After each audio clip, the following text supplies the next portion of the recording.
Good afternoon, good evening, everyone, and welcome to the big debate. Today, you will be analyzing the game, the quarterfinals game between Cameroon and Gambia, which took place in Douala. Recall that before today, Gambia has not lost any game in this competition and have conceded very few goals. Cameroon is a host nation and they were playing for the first time out of their home ground, which is the Olimbe Stadium. So today they played in Douala. With me here in the studio to discuss and make discuss the analysis, the tactics, as well as a result of the game is True Lion. Good afternoon and good evening, True Lion, and thank you for joining the big debate against once more in this impromptu call. Yes, good afternoon, Dr. T from Charlotte, North Carolina. It's a pleasure. What a game. Yeah, it was an interesting game. It's always a pleasure having you here, and I'm very delighted that you are here. You created the time, you actually initiated this. So I'm very, very pleased. It's good that when things are red hot, we are talking about the real issue. So it was a very exciting game. But yesterday we had a pre-match analysis.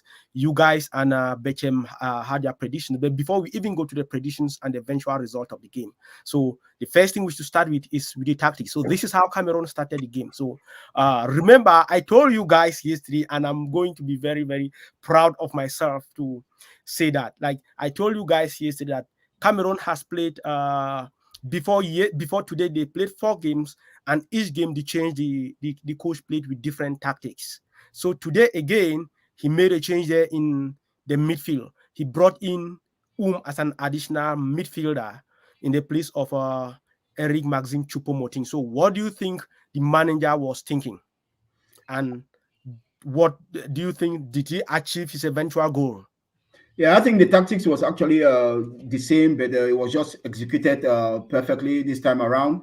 And I'm not sure what is wrong with Choupo-Moting, but I think the coach actually got it right because the player he brought in the name of actually had an excellent game.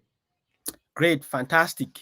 Okay, so now I'm going to take this off so that we see your face. The fans are out there. They want to see what True Lion is saying. So True Lion, tell us what you saw in this game. How did Cameroon perform in this game? What were the tactics? Yeah, actually, it was very important for Cameroon to come out, be the aggressor, be assertive earlier in the game, and because we knew that what Gambia will try to do is that they will come to defend deep, and they did defend deep. Earlier on, let's say 5-10 minutes, they tried to put in some passes together. However, it was just, let's say, in the midfield, in their own camp. It was nothing like really progressive, nothing that could trouble the Lions because, as you could see, they didn't have any shots on any shots on target. They didn't trouble the Cameroon keeper. So what Cameroonian did is like they created lots of opportunities, and it was down the wings, with Ngamalo. It Yes, was yeah, and five. that's something we talked about yesterday. Cameroon so far they have only created, I would probably say, one goal through the middle, and that is the second goal with Comoros. Most of their goals have come from the flanks. In the first game, in most cases, it was the left flank that dominated, but eventually, in all subsequent games, the partnership of Ngamelo and Fai Collins, the right back for Cameroon, has been producing the goods. Yes, actually, he's been doing well. Although Ngamalo actually in the first half started down the left, but he interchanged with Toko, and Yes. Toko actually struggled in the first half very well. He struggled in the first half, but that's a player. Remember, before this game, I said that Cameroon actually had what other teams don't have. They have the goal scorers. They have Abubakar and they have Toko. We saw the opportunities Abubakar missed in the first half. However, a good team is about complementing each other. If Abubakar is not having the hot boots to score, Toko stepped up, and that's why Cameroon is through to the next round. Yeah. So yeah, in the first half, it was a little bit. It was interesting. There was a lot of pressure, especially playing on home ground uh, can be very, very. There's a lot of pressure each time you are playing in the home ground. So the game where the first half, Cameroon did very well. A lot of pressure. They created some few chances. Abubakar had some misses, but they didn't score any goal. So what was in your mind at halftime? And did you think Cameroon had to make some changes? No, I just thought that Cameroon was creating chances, and if they continue to create those chances and fall into the right guys, they will actually score, and that's eventually what happened. Yes, talking about playing on home ground and being under pressure, I think Cameroon played their reference games against Comoros. You know, their reference game was against Comoros because they struggled, they were stiff, although they had the man advantage. But today they actually redeemed themselves. Maybe moving from Yaoundé to Douala, another atmosphere, maybe settle down their nerves. And today they actually executed. They created lots of opportunities. Even in Maybe also our dissatisfaction. All the fans, we actually express our dissatisfaction. We're pleased that they won the game. You go to a competition, what you want to do is to win a game, but also they really didn't impress the fans during that game against Comoros, and there were a lot of outspoken individuals. The coach himself did that. Samuel Eto'o came out, the captain himself. So maybe that actually acted as a motivation. And I mean, you were in their case, you actually said they didn't come out from the dressing room.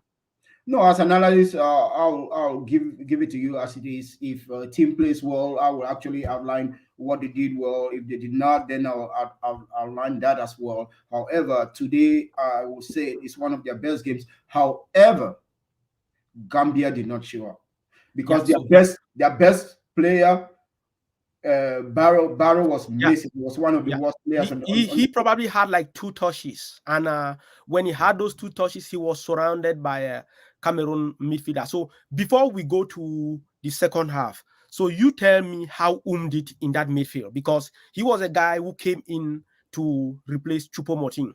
In the last game, we thought Choupo-Moting was like going to be the creator, but that really didn't happen. So in this game, the manager decided to like buckle his midfield. So tell me how Umdi together with the other 2 midfielders. So on that is Angisa and the other gentleman. Well, all the midfielders actually from Hongla to Angisa to played very well. Actually a free roll. You see him pop to the left, pop to the right. He actually gave a good cross in the first half that could have been scored by Abubakar. However, I think he came out and played a very good game. So that was a good change by the coach. Okay, I actually thought he was going to play, so I'm very pleased that I thought he would come in. So I beat you there 1-0, even though eventually you are going to beat me with your prediction. So let's go now to the second half. First half ended 0-0. The second half, Cameroon came in. They started playing just as they started the first half with a lot of pressure. Yes, actually, when you dominate a game that much, you actually need to have something to show up for it. And it was very, very crucial that Cameroon scores early goals. And they scored at the 50th minute and at the 57th minute. That really did settle their nerves. Gambia was now going to open up. They made 3 changes. It did not affect the game because the conditions were actually very, very humid, about 90 degrees centigrade in Douala. We saw the players cramping up. So it's difficult to come up from your defensive positions to offense, especially when all of Cameroonian players were not cheating. Somehow down around the 80th minute in the second half, you saw Abubakar in his defensive position, chest down the ball inside his own half, and brought it outside. So that meant that the whole team was actually working hard, and he was leading from in front as a leader. He was leading as an attacker as well as from behind. Exactly. So I have a few questions for you, but here I'll pose them here in a few moments. But let's talk about the Cameroon goal. In this first half, Cameroon had so many crosses. I mean, Abubakar would have scored maybe 2 goals. He actually contacted the ball, but like most of them, Gambia was very organized at the defense. So the second half came, Cameroon continued with the crosses. I actually thought maybe they are going to change tactics, but like was it because the cross came so quick from high, or is just because at this time Cameroon learned a few lessons? No, I think Gomez, Gambia, I must give them credit for their defending, for their good defending, especially Gomez in the first half, although he was beaten in the second half to that header by Toko Kami. But Gomez was actually, he blocked, I think Casero had a goal, a ball where he actually, like a bicycle kick, but Gomez was actually there to block it. Also, their goalkeeper, if you see that header that Abubakar headed, the goalkeeper was also well positioned. He actually opened his body.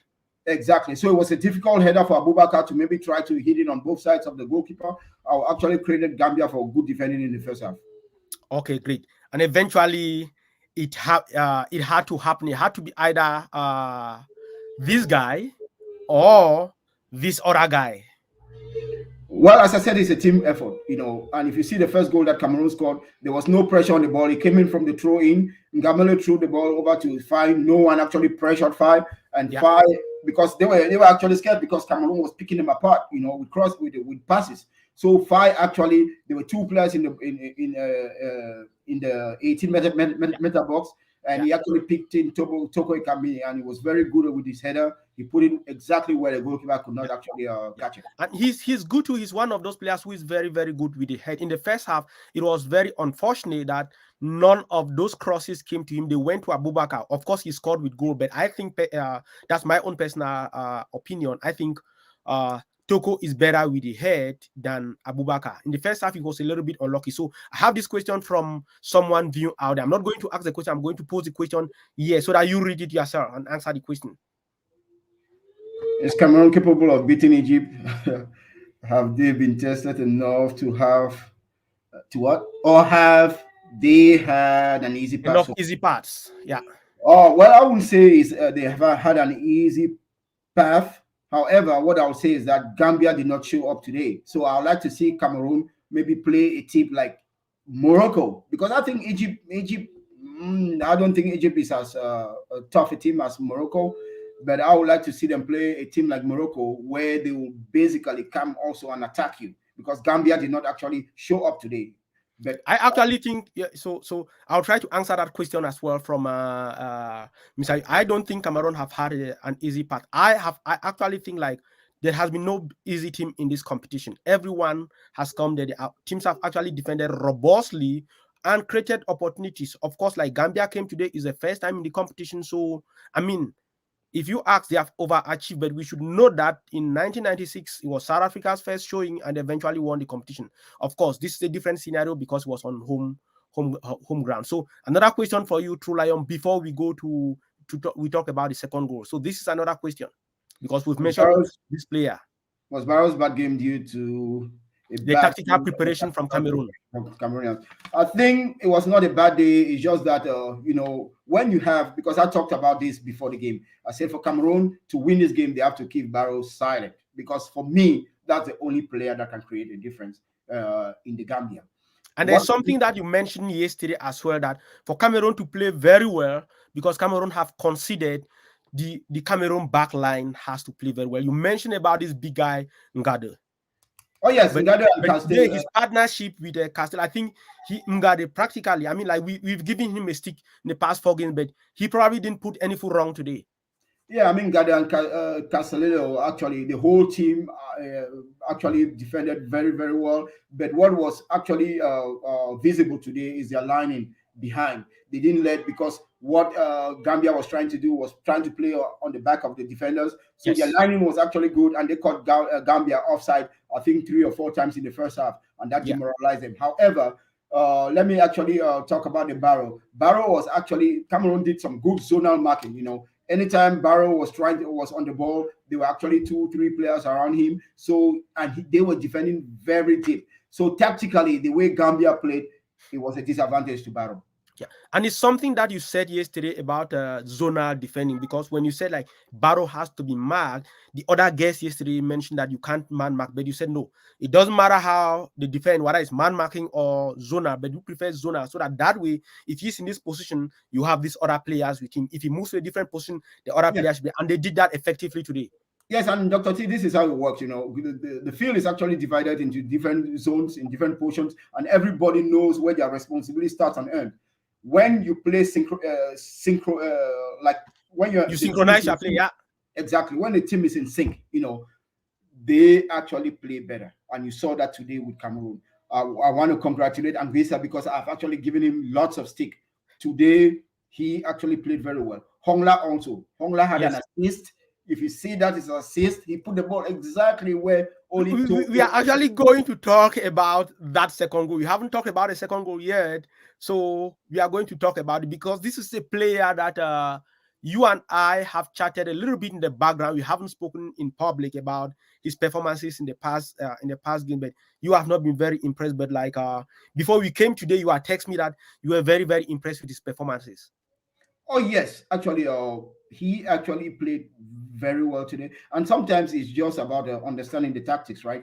Or la petite vient en mangeant. The more you play, the Yes, better you become. yeah, I mean, the that's more true. you play as a group, then maybe that game against Comoros, traveling, going to Douala, playing in a different environment. So now the team is more in sync because you saw the way that second goal actually was a build-up because it was very, very essential so that you finish the game without nerves so that you Yeah, finish the game, on a high. And there's a player that I am actually I'm not sure what's going on with him, but I'm concerned.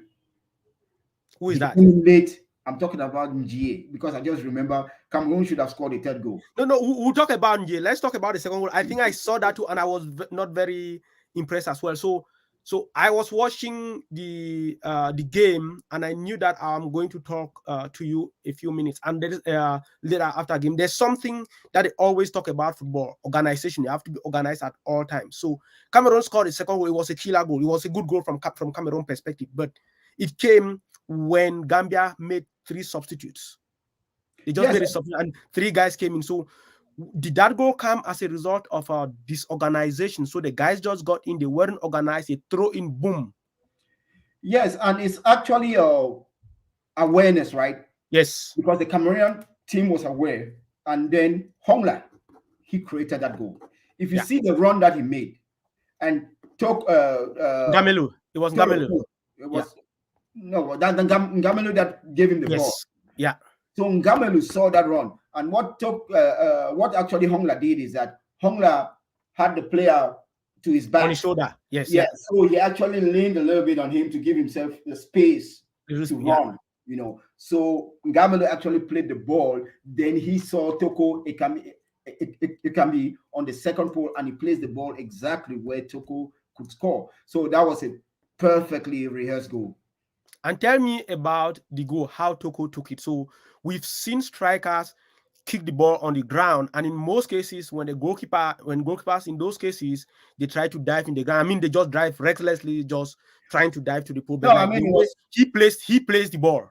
no, it was a perfect service, perfect weight on that ball. So Toko was comfortable to do whatever. If you look at the pace of the ball, it was just exact and perfect technique from Toko.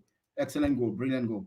Yeah, I totally agree with you. A very fantastic goal and a very fantastic finish as well. Like he placed the ball where he wanted to place it, just above the keeper into the roof of the net. And like I heard an explosion of joy in the Douala Yeah, Japoma a- Stadium. and a reminder, he didn't have an excellent first half. Yes, I Didn't do have remember that. Yeah, an excellent first half, yeah, but he did the essential when it mattered. So yeah. that's I, why he I won did the have man of the some match. a lot of friends out there.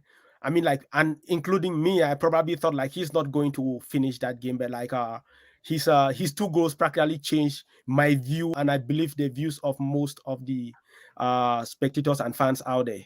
No, it's I mean one of those players when you have as I told you right. If Cameroon needs to win this game, because I said Gambia, there's no way Gambia. Yes, the only team that has scored, I think, was Ghana or what team that scored 1 goal was in Mali against Gambia, and it was penalty. I said, okay, yeah, Gambia is defending well, but they're gonna first face the best defense and the best attack in the African Nations Cup. Yeah, someone actually agreed with you out there that it was a magnificent goal. So if you are watching this show, you are watching the big debate and it's live there. So please do well to ask your question. We are here with True Lion. He's a big fan of football. He's a football analyst. You probably have watched his analysis on his Facebook page.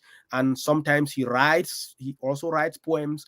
And his prediction today was spot on. He told me yesterday and some of the viewers that this game is going to end 2-0. So True Lion, you tell me, how did you come to that conclusion?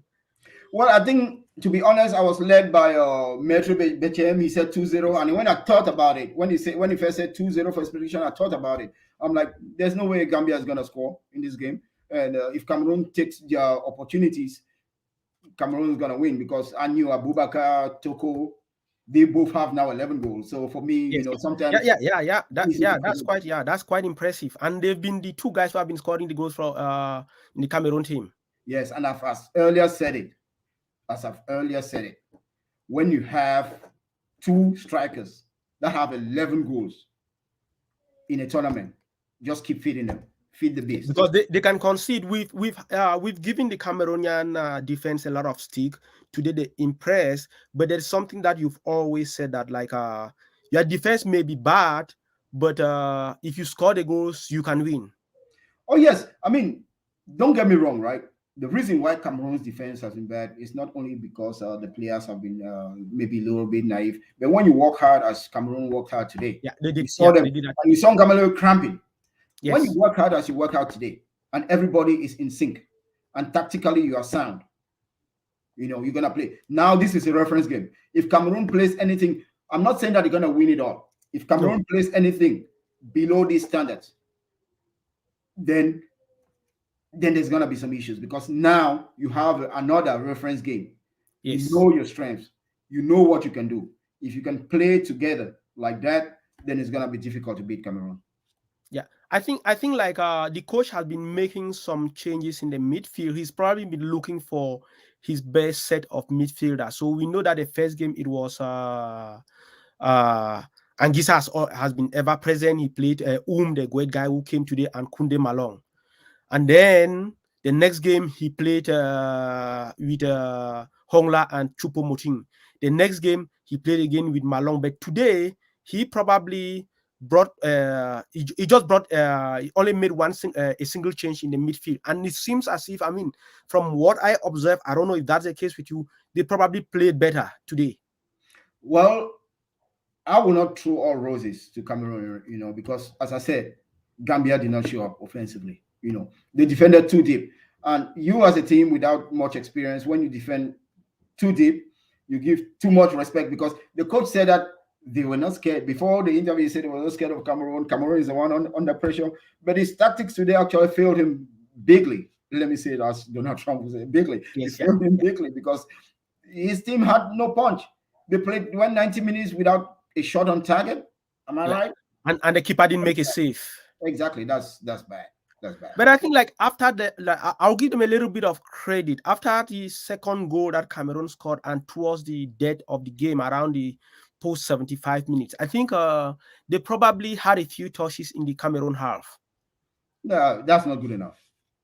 Okay, so I'm going to start from position to position. Position. We move from the defense. I'm going to take out the keeper completely today from this game because he really didn't. He was on vacation today. He was just there to, like, maybe if he had food, he would have been eating. So let's talk about these two guys today.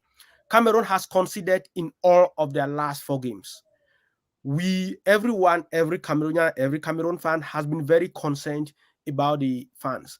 I think Castelletto have impressed me. The player who have not been very impressive based on his experience has been Ngado. But today he probably came out. Yes, Ngado had a massive game. He made some interceptions when needed. I think, although Gambia did not pose lots of error, I will give these guys a passing mark today because I've had lots of stick on them. So it's gonna be 6/10 for both of them. Damn, that's a very low score. Okay, are you giving that score because they really didn't have anything to do? But I think Exactly. Castelletto, I mean, as much as he's not a striker, that's not his job. But he had a very fantastic shot that was blocked by the one of Yes, the Gambian defenders. yes, and thanks for bringing that up. He also had that cross. So that cross Yes. I gave. So I'll give 6.5 for Casero and 6 from Ngado. Okay, all right. I think I'm going to give Ngade 7 today because I watched a couple of things with him today. He actually, all the challenges he got them. He actually took the ball from the defense and came out, which is one of the things he do. But Castelletto, he has been very fun in all the games I've watched him. He has been very, very good. Okay, so let's go to the midfield. There were three midfielders. I'm not going to talk about Fi and his wing partner. I'm going to qualify the offensive guy today. So let's talk about the three midfielders today. You have Honla, Angisa, and I think they were massive. They were the engine of the team. I'll give and Hongla 8/10. I'll give Angisa 7/10. I think I will give Angisa 6. He eventually came out better. He tried to do a little more than he should do. There were times that he had the ball all by himself, but I don't know what he wanted to do with the ball and And lost lost them it. several times. Yeah, that's right. Yeah, okay. So let's go now to my two favorite wingers. And so I'm going to bring their photo up. So these two guys. So far, that part of the field has been my favorite part of the field. So the two guys on the side. So you gave before you talk about Ngamilo and the offensive play, you gave Five at the beginning of this competition. You had some reservations about Five. So you tell me now, 5 games into the competition, this guy basically, I think he's probably has more assists than all the midfielders in the competition so far. Well, he was actually good today. His crosses were actually good. So I think he had a massive game. I think I'll give him a 8/10. Okay, I will give him 8/10 as well. The reason I'm giving him 8 is basically because he really didn't have much to do at the back. And then tell me about Ngamelo, Gamele was a live wire. I think both from the left and the right. if Toko did not win that man of the match, I'll give it to Gamele because he was actually Okay, one of the best great. players in the field. Yeah, 9 over And 10. then today we won't be talking much about Tolo, the young left back who plays for Seattle Sounders. He had a good game on the left side, uh, especially when he played with Ngamelo. So, but let's talk about the two front guys. I think Abubakar had an average game today. He tried to Yeah. do too So much. just before you talk about Abubakar, there is a big fan there of yours who agrees with your That's uh, that's my analysis. boy from Dallas, Texas, Yeah. Samosa. That's my tennis boy. I salute, Yes, bro. thank you, Amosa, and thank you for watching, and thank you for staying there. Doreen, thank you for watching, as well as Grand Bate Oben. We very much appreciate. If you guys have any questions, thank you.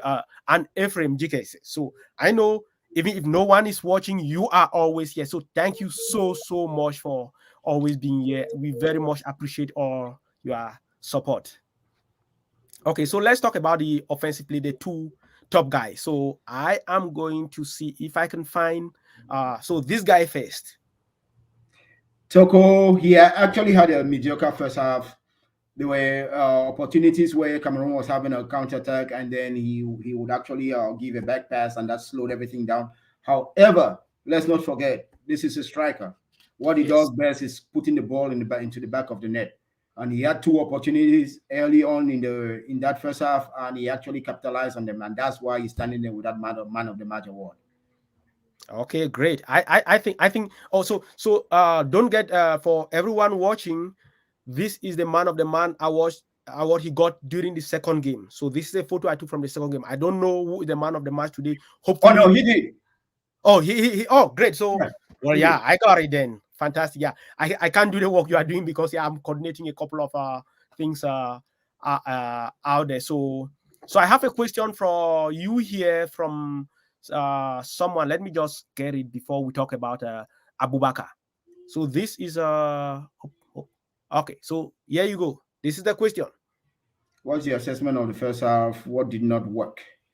I think sometimes in football you can create as many opportunities as you want, as Cameroon did in the first half, but the goals are not just coming. So you have to keep on trying. I think Cameroon played a very good first half as well as the second half, but the second half was more realistic. So I think Abubakar was not having his day, but in the second half, Toko Ekambi came out. They partners, and he actually scored those two goals. So that was the difference. The difference with first half, second half is just that Cameroon put the ball in the back of the net. In the net, yeah. So I think they actually did very well in the first half as well. And then sometimes you have to keep on probing to score the goals, especially like I mentioned somewhere. It's very difficult to break a team which sits at the we just sits back. But like Cameroon had some very close misses. The two headers from Abubakar. And then also the captain today. Okay, yeah. So let's talk about the captain. He has been, I mean, like the two of them. If Toko doesn't score, Abubakar scores. So today he didn't score, but tell me about his general game, and also he had some chances as well. Yeah, I think Abubakar sometimes becomes too complacent. He's a Yeah, good player. He believes he has well, not he believes. Let me just give it to him. He's technically sound, but sometimes he actually needs to, score first because you see the flick he tried. yeah. So I Although was going to start that. So sometimes, like when you score, we praise you. Like the Cape Verde player scored that outstanding goal against Cameroon. So it may eventually be the best goal of the competition if we rule out the goal from Malawi. Barrow. Yeah, from Malawi. No, no, the goal from the Malawi Oh, okay. guys. The Yes, long yeah. range. So if you Yeah. don't include that one, so I think for me those are the two goals. But like when you are a striker, you are not winning at that time. Cameroon had not scored. That ball that came flicking is you just close your eyes and slam the ball. It reminded me of Francois Oman against England, where he tried that. Yes, yeah, in the 1990 World Cup in the Exactly, exactly. quarterfinals. Sometimes as a striker, you just have to be simple. You just have to be, just put the ball in the back of the net. Don't try to do too much, especially when you are playing such a game with of that big magnitude. Just try to put. So I think Abubakar was too complacent in the first half and all that. Although there were some opportunities where, like the one that the goalkeeper came out big and saved, but the other header that went a little bit wide, I Oh yeah, think. that was a good one. So that No, was but I like think that would have been an offside because as the ball was crossed in, he was offside. you think he came from behind to Exactly. They okay. would have ruled out of offside. Yeah, Yeah. because So, Krista, thank you for watching. I know you are always watching. You watch the edit, and sometimes you actually send me when I'm playing around on Facebook. You actually send me back to go and prepare for the big debate. So, thank you for all your support. Okay, so True Lion, there is another game which is going to start very soon, maybe in the next 30 minutes. So, that's a game between Burkina Faso and Tunisia. So, what's your prediction? I know we'll be coming back later to talk about that game and the games tomorrow. yeah, well, I expect Tunisia. I've not seen a lot from Tunisia as far as creating opportunities are concerned. Although they played a good game against Nigeria, but I expect them to come out and show the same energy that they showed against Nigeria. Although this is not as good a team as Nigeria, but it's not going to be an easy one. Okay, so let's end it. I won't say what I think about that because we are not talking about the game now. We'll come back later. We'll be talking about that game later in the day as well as the pre-match or the preview of the games tomorrow. So, True Lion, let me check the comments if anyone has any question. Okay, so I think you answered all the questions. So, thank you everyone who watched. Thank you, True Lion, for joining us. We'll be back later in the afternoon to talk about the post-match analysis of the second game as well as a preview of the games tomorrow. So, Cameroon has now progress to the next round, which is a semi-final. So they'll be playing the winner of the match between Egypt and Morocco, which will be taking place tomorrow. And we will be here to talk about that analysis with True Lion. And before we go, I have told you guys, each time Cameroon plays, whether they are losing or winning, I am always putting on my Cameroon shirt. So today I wore the yellow because Cameroon was playing away. I make sure I put on the jersey that if Cameroon is playing away or at home. So thank you for joining us, True Lion, and looking forward to having you later this afternoon. Yeah, I just wish Cameroon can continue playing in Douala as opposed to Yaoundé because Douala is where the football is where the football crowd is. I mean, when you play in Douala, you don't have that pressure and you come out and play your game. I know you are very impressed because you grew up in Douala. You always talk about Douala. And even yesterday, you mentioned that, yeah, they are going to Douala and the population will be out there with them. And they definitely did come. I think I watched the game in Super Sports and the commentator said, like, it seems as if the people in Douala are more fanatics than in Yaoundé. So that happened. So if you watch the show, thank you for watching and see you later in the afternoon. Good evening to Lion and see you later. Thank you for having me. Yes.